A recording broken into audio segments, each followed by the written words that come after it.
What's up, everybody? Welcome into the Sweat here on a Tuesday morning. Adam Kaufman with you. We got a lot to cover over the course of the next hour. Of course, you got NFL training camps padding up, which is always fun to see. The college football season's only 25 days away. A final push for the PGA playoffs is on the docket as well. And of course, today, MLB Trade Deadline Day. We're going to get there. But first, we bring in our baseball analysts, Gary and Thorne, Steve Buchanan, DK contributors, to start with What's in the Hat. We love it. What's in the hat? This is the hat, folks. We're going to show you the rules. Analysts, those two guys I mentioned, will draw players from the hat. I'll do the drawing. They will need to place the player into one of these four categories. Which bucket? 20-plus fantasy points, 10-plus fantasy points, 5-plus fantasy points, or a goose egg tonight. Each analyst, you can only pass once, boys, so don't try and cheat us. Bukes, I guess. We'll start with you. Let's see. What do we got? Fitting. Yordan Alvarez. What do you think? Where's he going?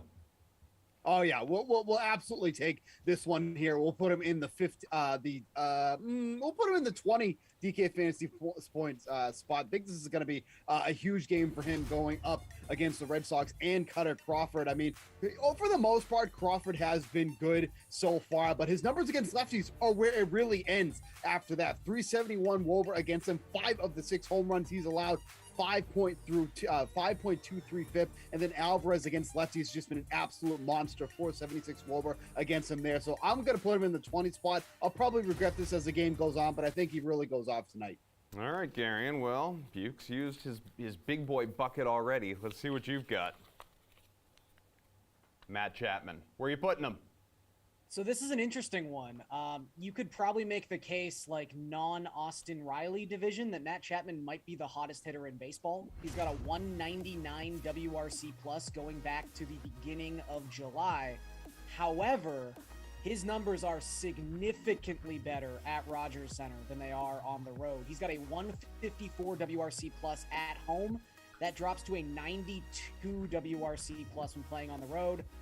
As we all know, Tropicana Field is cursed, so I will put Matt Chapman in the 0 fantasy point category for tonight's slate. Whoa. Bukes, we've hit both ends of the spectrum at this point. We got a 20, we got a 0, we got a Lucas Giolito. Where are you putting him? Give him to Garion. I'm passing that. I want nothing to do with Giolito tonight. You can take him, Garion. You're out of passes, okay. Bukes. Where are you putting him, Garion?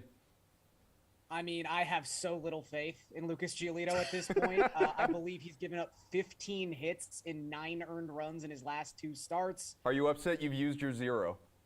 No, because he had a negative recently, but I'm pretty sure that was in Colorado, so you can't really hold that against him too much.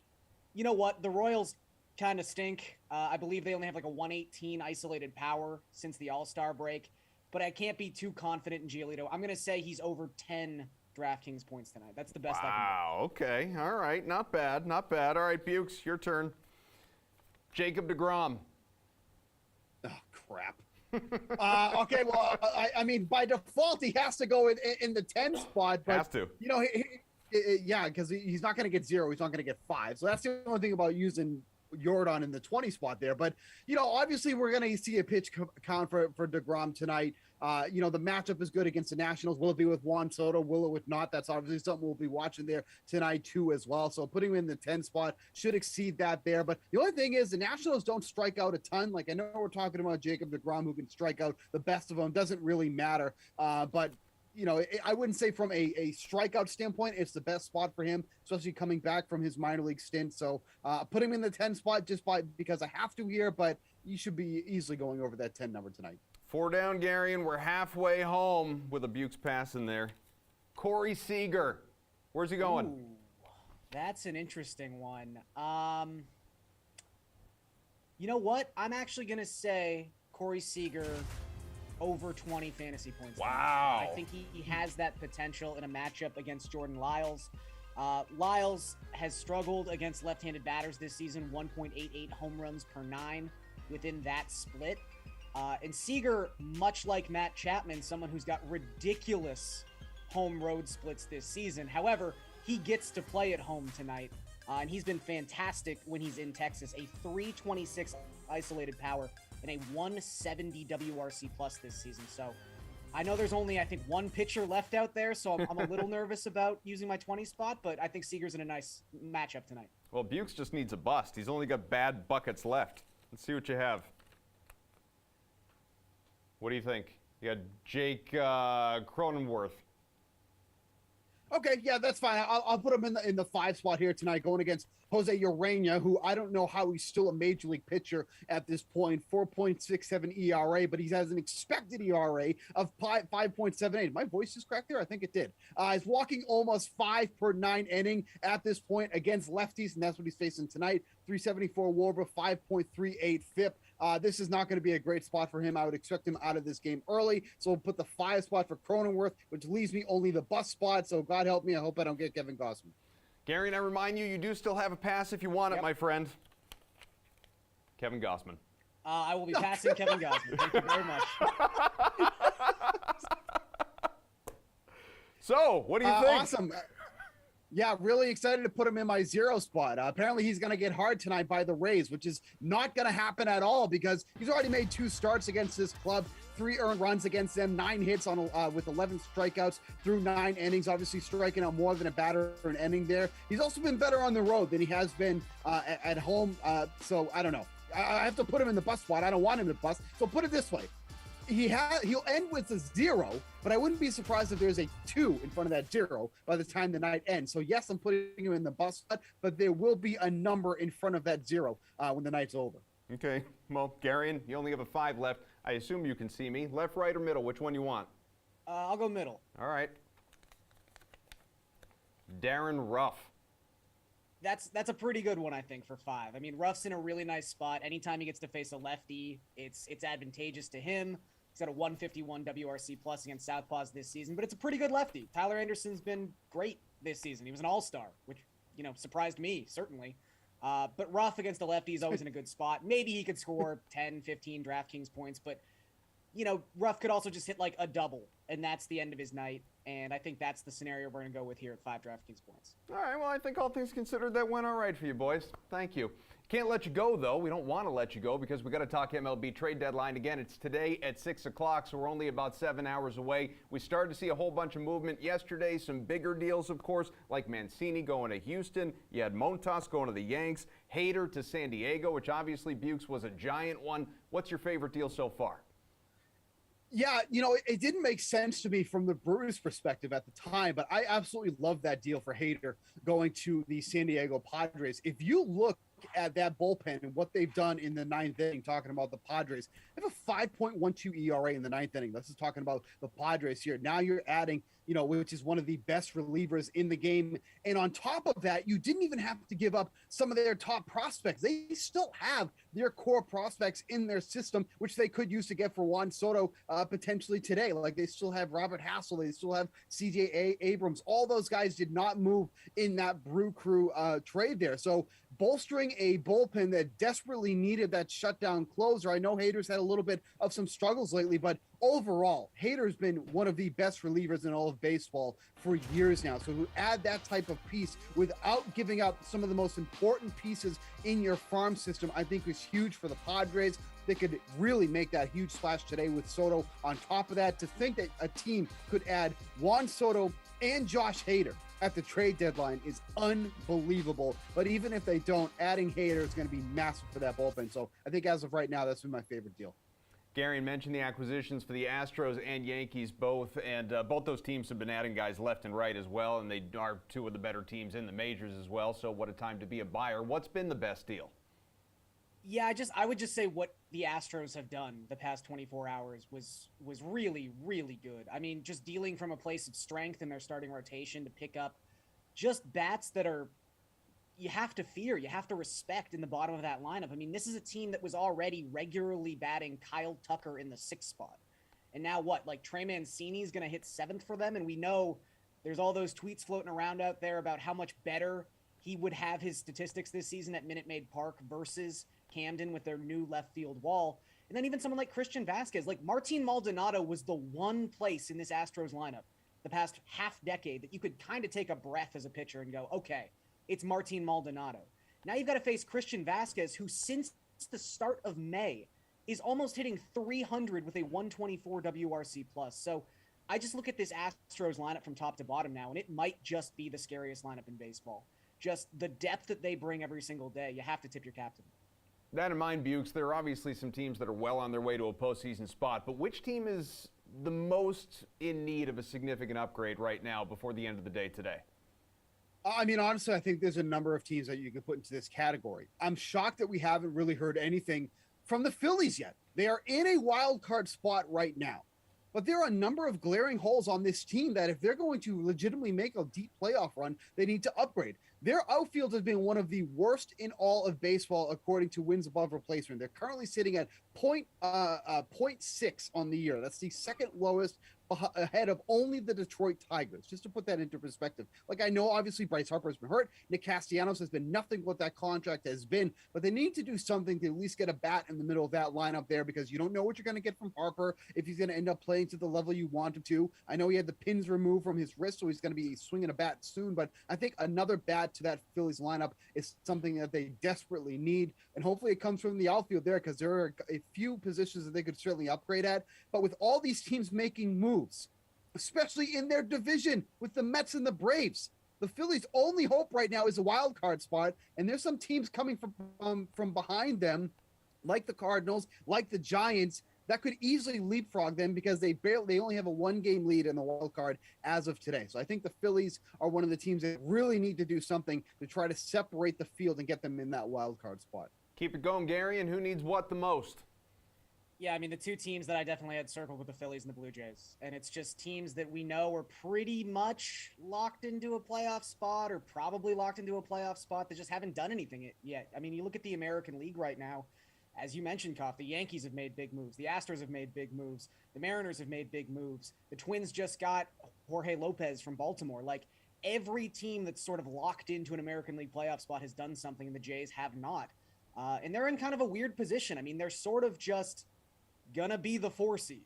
I mean, they're kind of in a tier of their own. They're 3 games up on anyone else in the wild card race, but they're 12 games back to the Yankees. So they're sort of just in this position where they're going to play out the season knowing they're not going to win the division. They have to play a 3-game wild card series, and they really need help in the bullpen. I know there's been some rumors about Ian Happ as a possibility, maybe even Noah Syndergaard to sort of, lengthen that rotation a little bit. But yeah, the Phillies and the Blue Jays are 2 teams that I would be shocked if they don't do something today. Gary, and I know this time of year it's all about team success, chasing a World Series, obviously, but as you look at guys who could move still, is there a player out there who could really improve his fantasy value with a new home? So I mentioned Ian Happ. I think him joining that Blue Jays lineup would obviously be a giant boost to his counting stats. But I think really the easy answer is Juan Soto. I mean, yes, going to the Padres and having to play your home games at Petco Park would be a downgrade in terms of park factors for Soto. Nationals Park's a really good ballpark for left-handed hitters, but this guy just needs someone to protect him. He needs someone to actually force pitchers to throw him strikes. And look, Soto's always going to be someone with a high walk rate, but right now his 20% walk rate is 3% higher than any other qualified player in baseball. His zone rate, the amount of strikes he actually sees of his pitches, is only 37%. Like, you just have to get him in a lineup with, say a Manny Machado hitting behind him, where pitchers are actually going to have to throw this guy some strikes. And I just think that'll increase the batted ball events. And obviously, when you're dealing with someone of Soto's talent, that's just going to increase the statistics regardless of what ballpark he's playing. Bukes, who's guy on the trade block who could have a great last couple months of the regular season somewhere else? Yeah, Sean Murphy over with the Athletics. You want to talk about a power-hitting catcher, it feels like a dying art at this point. I mean, Sean Murphy is one of those guys, but you probably don't even realize it because he saddled on the Oakland Athletics and nobody watched the Oakland Athletics. So you probably don't even know that he's out there, but this is somebody with double-digit home run power. He's not really going to hit for average, but you don't need him to do that. But if you put him in like the 5 or 6 hole in some of these lineups, that's going to be a run producer when he's not on the Oakland Athletics. 41 RBI on the year, that's fine. But if you put him in one of these better lineups there, he could easily go and go soaring over those numbers there. So I think Sean Murphy coming out of Oakland, getting out of that, whatever you want to call that franchise, would be a big boost to any team that's in need of catching help. And there are a number of teams that could use a catcher right now. So I think Sean Murphy really fits that mold. Bukes, I might feel attacked in a moment, but is there a team that could be a buyer today that should be a seller? No, I mean, I'm not going to go in on the Red Sox on you just because you're here. I think one of those teams Would you be quiet? I think one of those teams is the San Francisco Giants. That NL West is getting stronger and stronger. So really their only hope at this point is to get a wild card spot, which is not impossible. But if the if the Padres get Juan Soto, right, there's one spot, most likely. The Braves or the Mets are going to be one of them. And then potentially, the Phillies, if they end up making a move too. And then you got the Cardinals or Brewers, whoever doesn't come out of that division. So it feels like the path for the Giants is extremely thin. And even though they're only 4.5 games out right now, that team has a lot of holes. This is not the San Francisco Giants that was that Cinderella team from last year. Things have not been going right for them. I think they really overachieved last year, and now they're kind of feeling the effects of that because now a lot of these players are playing back at their normal level where a lot of these players exceeded what they did last year. So I think the Giants are still in a spot where they're going to be buyers. But at the end of the day, I don't really see a real solid path for them to make a move that's going to put them over the hump there. So I think the Giants are likely going to be buyers, but at this point, I think they should be selling off. Gary, and who should be waving the white flag today? Yeah, I mean, it's Boston and San Francisco are just kind of the teams where you're like, I don't quite know what you should do. They both have pieces on expiring contracts or sort of like quote unquote expiring contracts. I know the Carlos Rodon situation is kind of interesting because if he stays healthy, he's probably going to decline his player option. If he gets injured, then you're sort of saddled with that $23 million player option. So, it's a lot harder to maybe trade for a Rodon than it is like a JD Martinez, just in terms of risk. But again, both of these franchises have players that contending teams would definitely want on their roster. And both these teams right now, according to Fangraphs, have a less than 30% chance to make the playoffs. So I think the Red Sox yesterday, I have no idea what they were trying to do. I mean, the whole Tommy Pham thing was crazy to begin with. Like, oh, Pham's been traded, but we don't know where, and we didn't find out for like 12 minutes. And then it's the Red Sox, and you're like, why?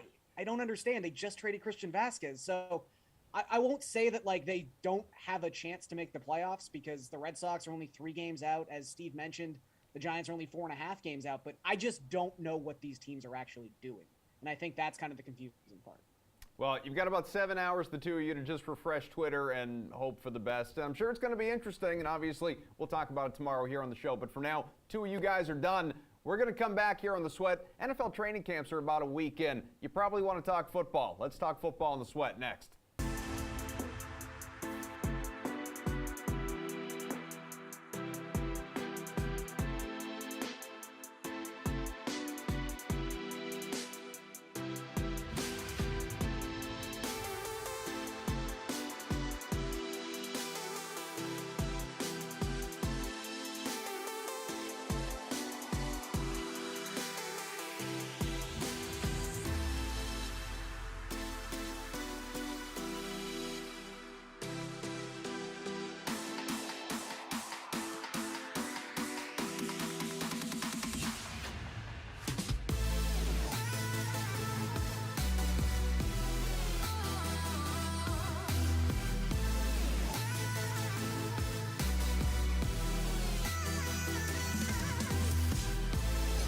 We are back here on The Sweat. NFL training camps, as I just mentioned, about a week in. What you're looking at, some hefty, fat contracts signed by wide receivers this offseason. AAV of at least almost $24 million all the way up to 30. These guys, these 7 that you're looking at, Hill, Adams, Kupp, Brown, Diggs, Metcalf, and Samuel among the top 10 at their position in the NFL. Welcome back. Good to have you. We are going to bring in Jeff Ulrich and Pierce Dietrich, a couple of DK contributors, to tell tales from training camp, boys. Deebo Samuel, he gets that contract that he wanted. 3 years, over $70 million. Moose joins a long list of other receivers smashing the market as we outline 9 of the top 10 wide receiver contracts by AAV signed of late. So with QB contracts obviously going nuts as well and the receivers getting paid, are we going to see some teams maybe struggle to pay some guys that are on the line or defense or just, is this the new NFL? These are the focus, the positions of focus here. Yeah. Is it even the new NFL? Just the NFL. Look, Pierce, what team was bringing in plus-size models for their O-line last year? I mean, come on. Yes, they're just literally dragging people off the street to fill in some of these positions. It's not even being facetious. So, yeah, I mean, this is the new NFL. And look, teams are going to have to get creative.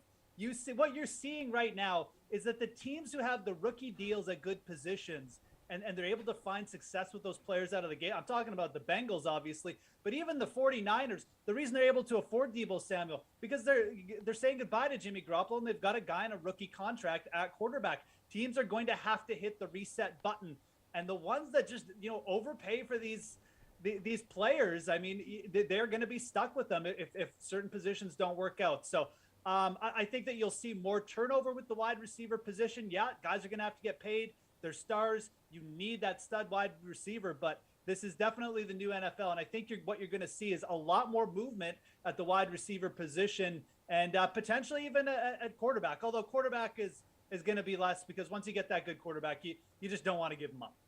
What do you think, Pierce?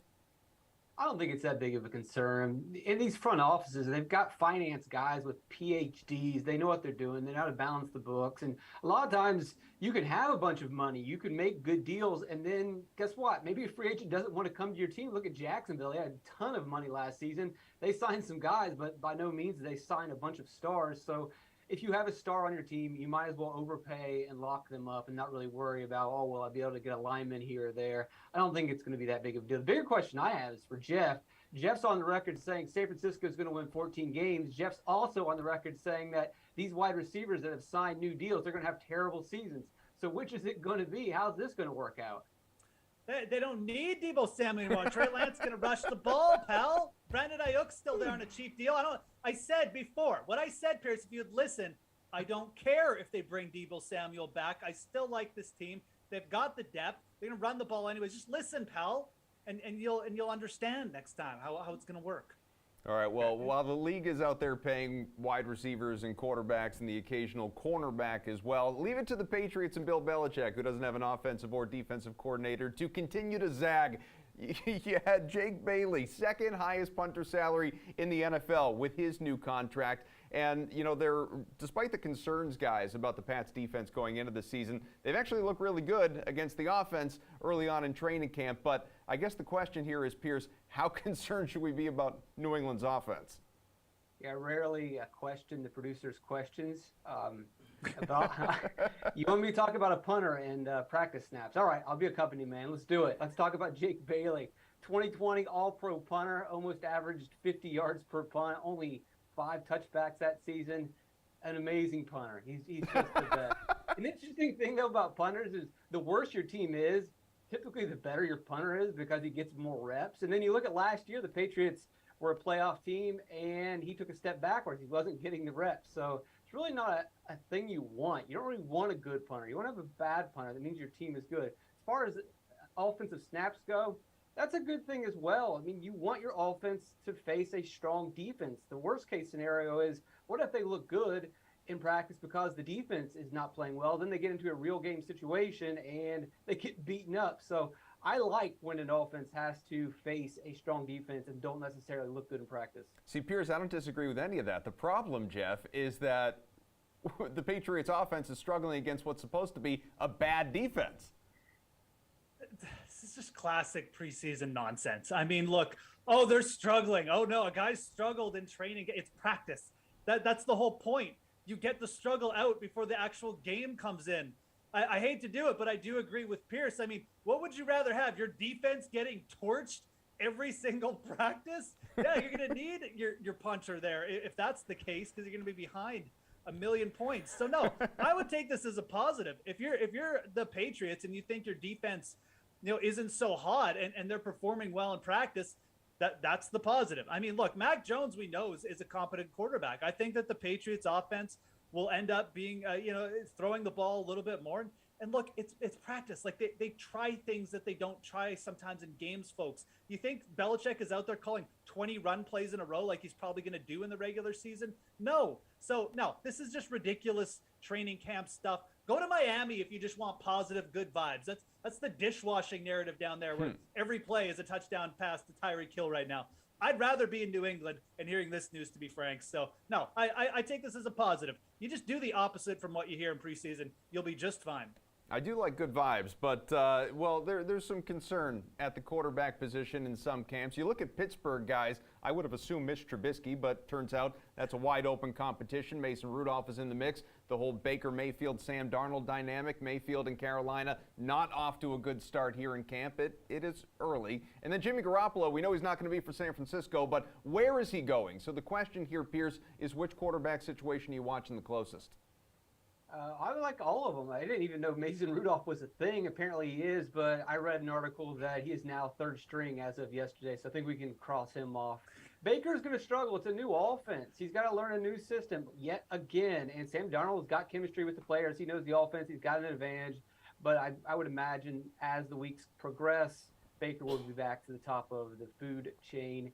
And then with Jimmy Garoppolo, I don't know where he goes. Ultimately, I think he's just going to end up staying on the bench as an insurance plan.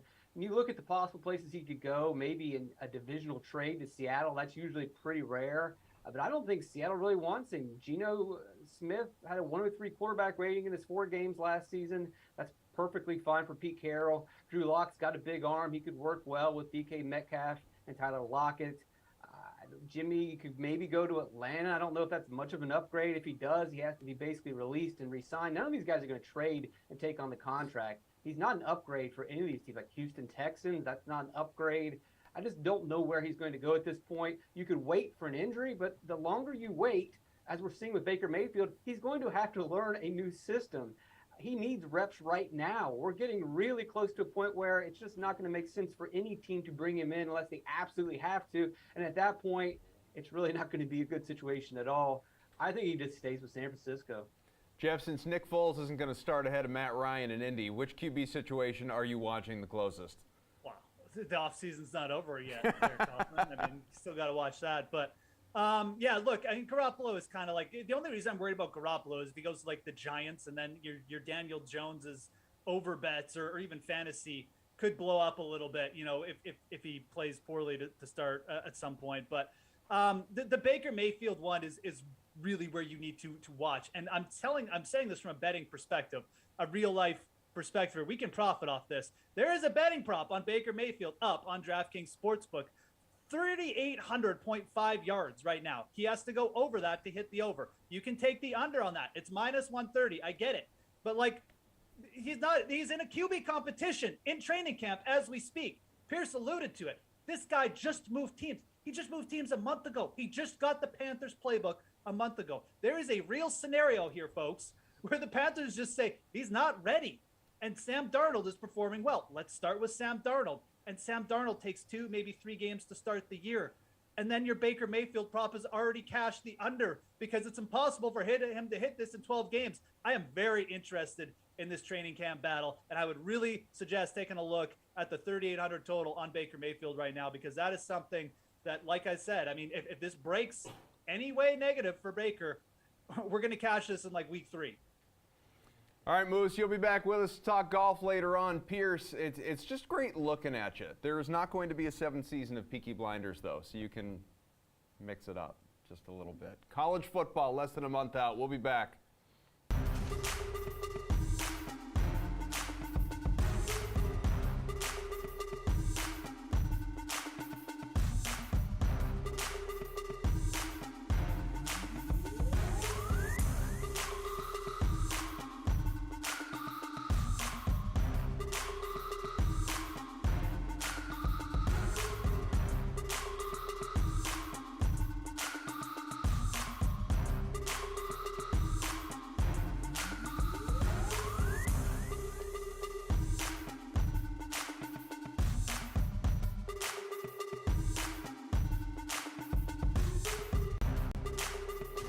We're back here on the Sweat, halfway home, looking at the SEC recap and preview. As you can see, of course, 2022 favorites. We'll find out. Naturally, there's going to be a lot of Alabama talk. You always expect it. But will Georgia get the respect? Will some other team maybe, just maybe, be, at the end of Julian Edlow's lips? I don't think that's the right way to say that, but I'm trying here. No. Jules, welcome back in. It's good to see you here. Which team is the best bet to go over their win total in the SEC?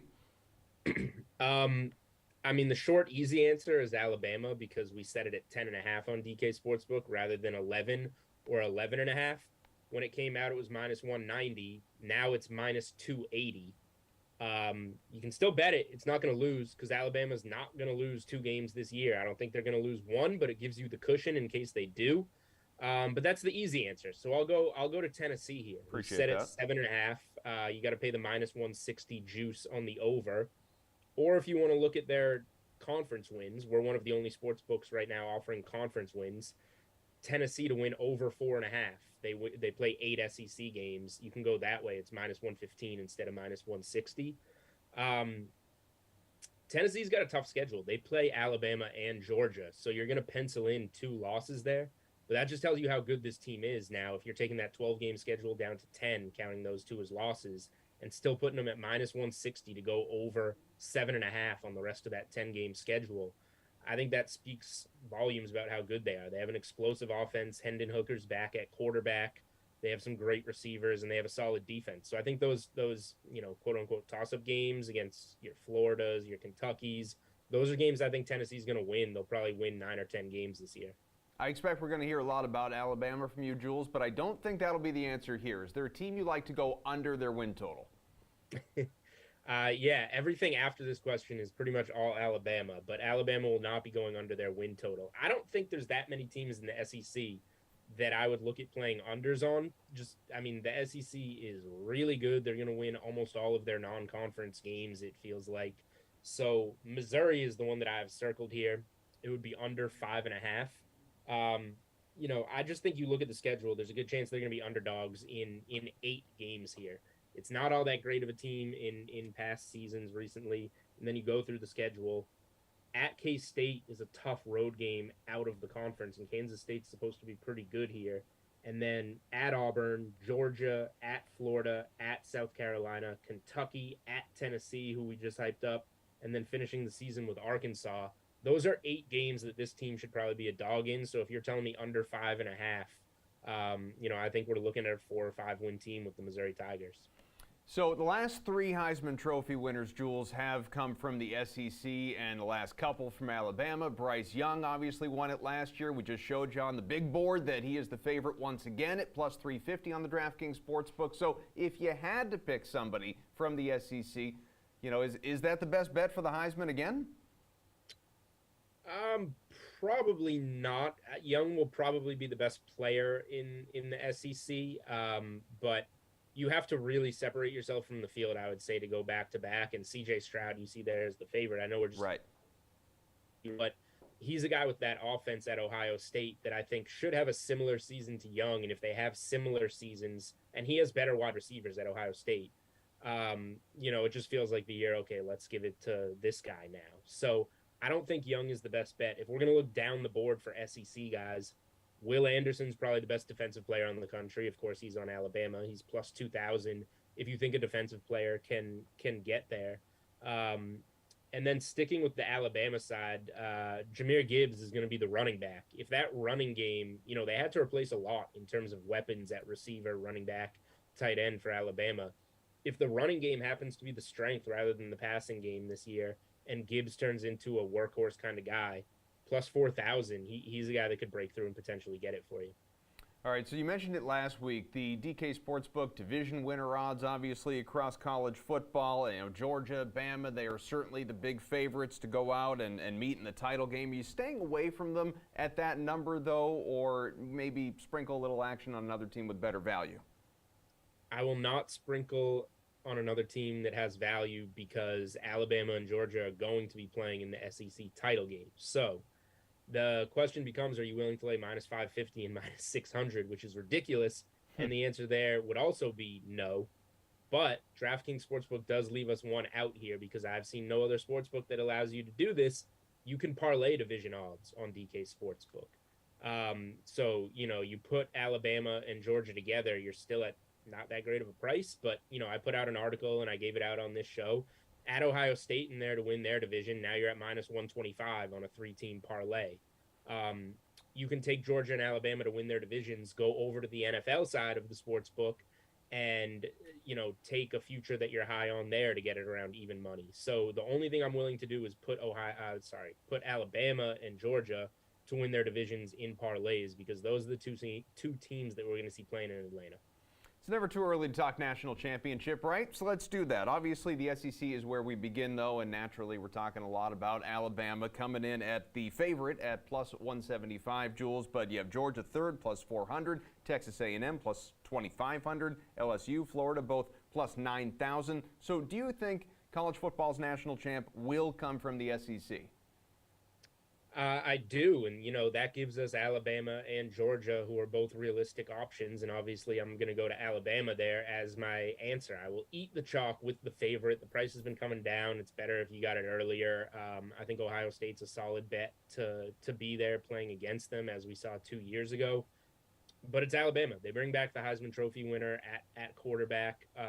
They reload decently at receiver. They reload really well at running back, and the defense brought back a lot of pieces and is going to be much better. And the defense was a problem last year for Alabama. They had a slip up year, or a disaster of a year, where they went 11-1 in the regular season, 12-1 overall with the SEC championship game, and then lose in the national championship game to Georgia. So this just kind of feels like that bounce back spot for Alabama, where they, get back to the level that we're used to seeing them play at, and they're there in the national championship game, favored against somebody. And when that happens, you're going to want, even if you want to bet the other side come January 9th in Inglewood, California, you want that Bama plus 175 ticket in your pocket so you can make that decision then. Just very quickly before I let you go, humor me. Pretend Alabama doesn't exist. You're picking an SEC favorite to, again, be in the national championship game. Who is it?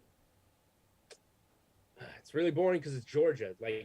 Georgia, Ohio State, and Alabama are leaps and bounds better than everybody else in college football.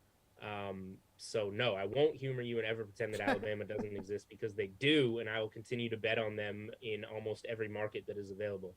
All right, very good. Jules, appreciate your time, pal. And we're going to talk a little rainmakers with our own Chirag Hira. That's coming up next on The Sweat.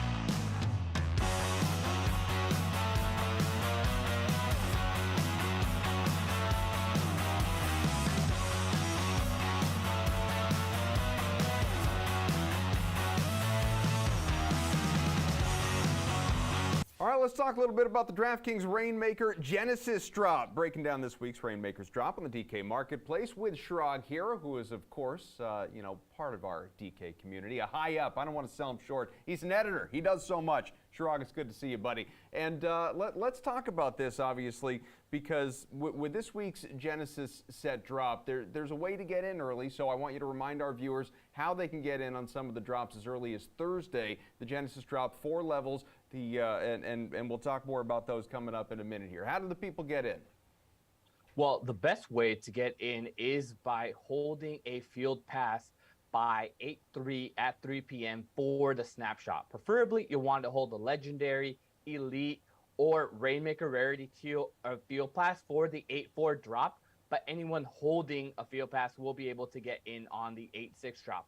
The main reason for this snapshot, too, is that you get exclusive rebates if you're holding a field pass through the snapshot time, anywhere between 5 to 15% based on your pack that you purchase. All right, well, as I was starting to say, the Genesis drop, Chirag, it has 4 levels, the core booster, legendary, elite, and rare as well, each with a limited quantity. So what are some of the things that we need to know about each pack? Well, to start off, the legendary pack that you can purchase comes with 5 Genesis player card NFTs. 3 rare will be in the pack, 1 elite, and then 1 legendary or Rainmaker.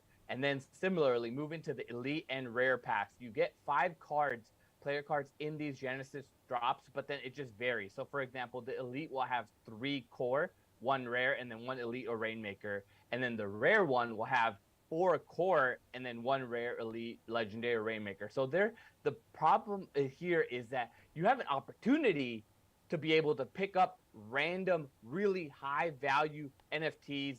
And I really like that. But then also the core booster pack. the 3 Genesis player card NFTs that you'll be able to receive. So the biggest note here is that 5 player card NFTs will be available for anyone that has a legendary, elite, or rare.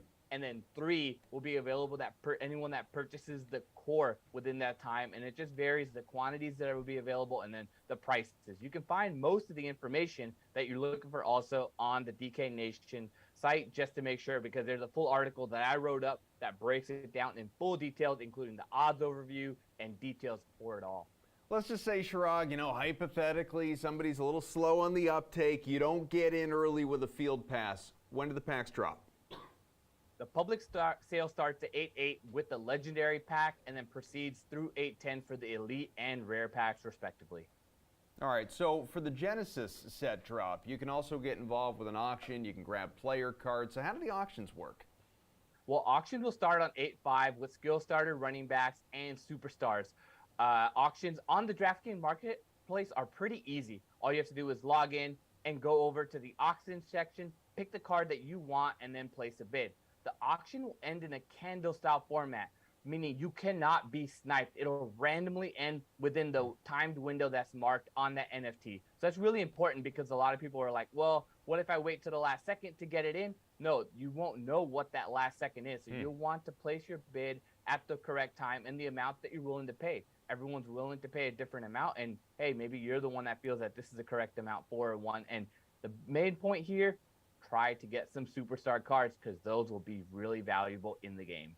Chirag, you're the best, buddy. Thanks for joining us. Thank you so much. All right, little PGA talk on the other side. Again, the playoffs ramping up. We're getting there. Who's going to make the cut? Who's going to do well at Wyndham? We'll talk about it with Ulrich coming back and Jason Sobel.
We've got a solid 10 minutes or so of golf talk coming your way. The Wyndham Championship looking toward the postseason. We'll break it all down. Jeff Ulrich, DK contributor, Jason Sobel from the Action Network popping on. Guys, good to see you, obviously. And let's start at the top of the board here. And we'll obviously DraftKings Sportsbook. Will Zalatoris, he's the favorite. Shane Lowry at plus 1,200. They are tied. You have Sungjae Im, you have Billy Horschel. They're right behind at plus 1,400. So of that group, Jason, who's your favorite? Who are the numbers at a spot where you'll actually bet them at the top of the board?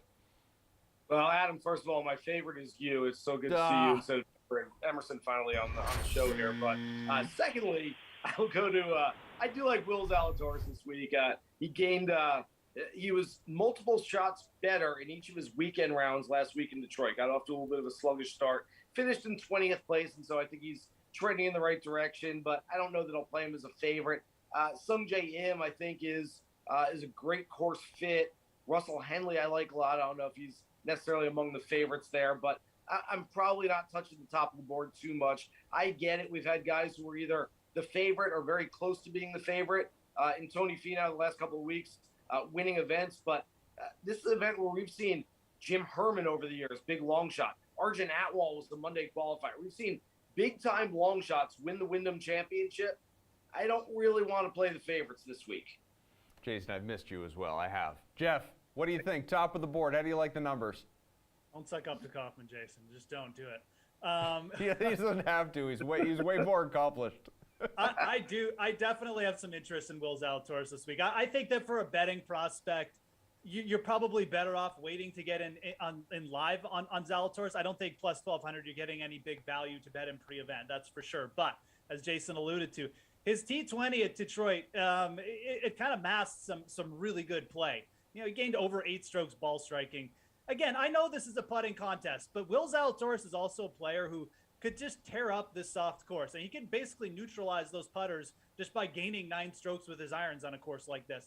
I think it's very doable for Zalatoris this week. If he can just start sinking those 10-footers and just be slightly above average, I think he could get to 22 under on this course. So this is a player where, again, I'm not rushing out to bet him as the favorite, just like Jason, but you should keep an eye on where he is. We have seen players come from 2, 3, 4 shots back on Sunday at the Wyndham Lots, put in 62s, on Sunday. I think Zalatoris looks primed to do something like that. And I'm going to be very interested where he is going into the weekend.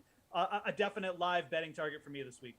Moose, let's get into the plus 2,000 range because there are more interesting names. We'll hear all about Webb Simpson, trying to sneak into the top 125 in the FedEx Cup standings and keep his tour card. Very important. Siwoo Kim, he's a previous winner, plus 2,500. Anyone in this range that you like? Yeah, I would just lean Henley here. Kim and Siwoo Kim and Webb Simpson. We look at course horses, and yes, I mean, they got it. But I like Siwoo Kim lost strokes on approach last week. Webb Simpson is basically fighting just to stay in the top 125. And, when you have that in the back of your mind, it's probably going to hamper you a little bit. Could he come out here and win? He's a veteran. Of course he could. But I would much rather side with Henley, a guy who's kind of had a lull in the summer. He's in a great spot in terms of the standings. And this guy just needs to win. He's just looking for redemption at this point. He was the leader here in Sunday. He blew the lead at the very first event of the season out in the Sony Open. What a classic way to end it, to end with a win at the last one. When you look at course fit, there's really nothing better than a short iron fest for Russell Henley, who's just dominant with like his mid to short irons. So Henley would be the bet for me there. I think Harold Varner III is another name I may even get on here pre-event, but for me it's Henley, and Varner is the other guy in this range I would take a hard look at. Jason, is that tour card motivation for Webb enough for you to be convinced this week? No, I think he's already got it no matter what, whether he's going to use a lifetime exemption or whether he's, I believe, still exempt from his last win. So it's more about getting into the playoffs for Webb than it is trying to keep his card. I do have one hard and fast rule usually about golf betting, just one rule.